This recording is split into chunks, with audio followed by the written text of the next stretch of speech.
Today I am going to explore about preferences in Magento 2. My name is Shubham Singh, so let's start.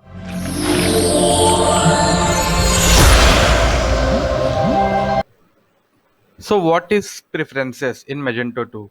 Preferences also uses for override the core module functionality of the Magento. So with preferences, it must extend a core class.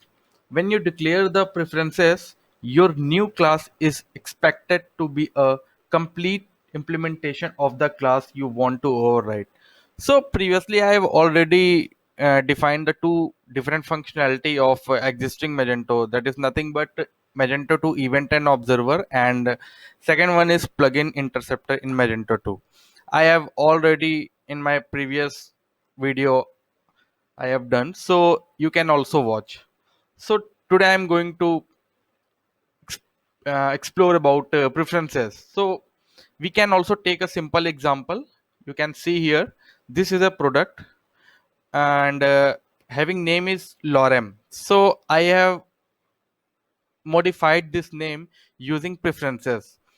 So how we can do that? So we can just see, like first of all we have to create one custom module for that. So inside the D, XAMPP, htdoc, Magento app code. So explore here. This is a company name, and inside that I have created practice. It is a module. So inside the module, for making any custom module, at least registration.php file, and inside the etc folder module.xml file. These are the necessary file for creating any custom module. For making the preferences, so that I have created here one di.xml file, and I'm trying to open, and it is defined here preferences having two attributes for and type. For is nothing but here it is showing a core instance, means Magento catalog model, and this is a product. This is nothing but product class. And type, that means where we want to implement and where we want to uh, change our whatever our requirement, where we want to do that exactly.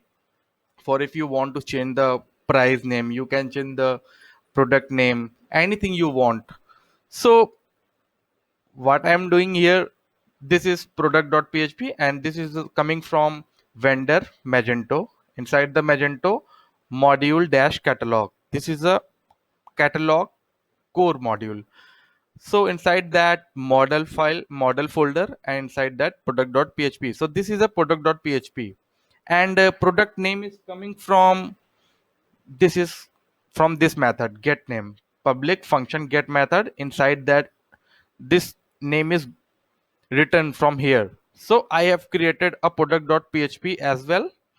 You can see inside the di.xml type explore practices is a module. Inside the practices I have created a model folder, and inside that product.php. So I have created a namespace, you can see, and class name is product. You can put anything here inside product. You can just product one, product two, anything you can define as a class. So Magento catalog model product, I will extend from here. So public function the get name. So this change by name preferences is getting the exact product name, and I have just this one modified by there like that something. So you can just save, and we need to do catch flush. So after catch flush, you can just reload the front end URL.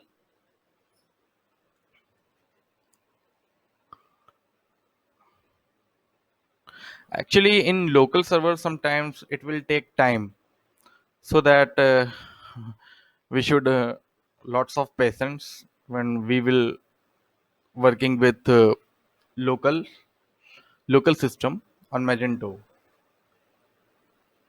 So you can see this something like that, whatever. So it is completely changed our product name. You can also see this is not only for product page, it is changed from everywhere. Like when I am searching from here, Lorem product. and you can see on the category page also it is changed. So everywhere where the product name is lorem, so that it will change from this name to this.